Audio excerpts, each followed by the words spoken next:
സല്ലല്ലാഹു അലൈഹി വസല്ലമ ബരിഅ വിട്ടുനിന്നിരിക്കുന്നു, അഥവാ എന്നിൽപ്പെട്ടവരല്ല, അല്ലെങ്കിൽ യഥാർത്ഥ മുസ്ലിമീങ്ങളുടെ സ്വഭാവത്തിൽപ്പെട്ടതല്ല എന്ന് പറഞ്ഞുകൊണ്ട് നബി സല്ലല്ലാഹു അലൈഹി വസല്ലമ അത്തരം സ്വഭാവക്കാരിൽ നിന്ന് മാറി നിൽക്കുന്നു.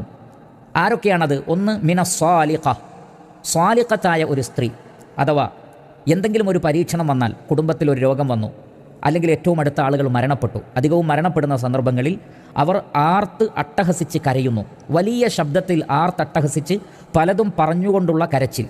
അതേപോലെ തന്നെ വൽ ഹാലിഖ, ഹാലിഖ എന്ന് പറഞ്ഞാൽ മുടി മുറിച്ച് കളയുന്ന ചില സ്ത്രീകൾ.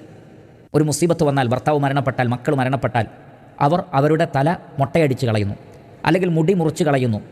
അങ്ങനെ മൊട്ടയടിക്കുന്ന സ്ത്രീകളെ റസൂലുള്ളാഹി സ്വല്ലല്ലാഹു അലൈഹി വസല്ലം അവരിൽ നിന്ന് ഞാൻ വിട്ടു നിൽക്കുന്നു എന്ന് പ്രവാചകൻ സ്വല്ലല്ലാഹു അലൈഹി വസല്ലം പറയുകയും അത് വലിയ തെറ്റാണ് എന്ന് പഠിപ്പിക്കുകയും ചെയ്യുന്നു. അതേപോലെ തന്നെ വശാഖ, ഷാഖ എന്ന് പറഞ്ഞാൽ വസ്ത്രം കീറിക്കളയുന്ന സ്ത്രീ, മാറത്തടിച്ചുകൊണ്ടും ധരിച്ച വസ്ത്രം കീറിക്കൊണ്ടും കരയുന്ന സ്ത്രീകൾ.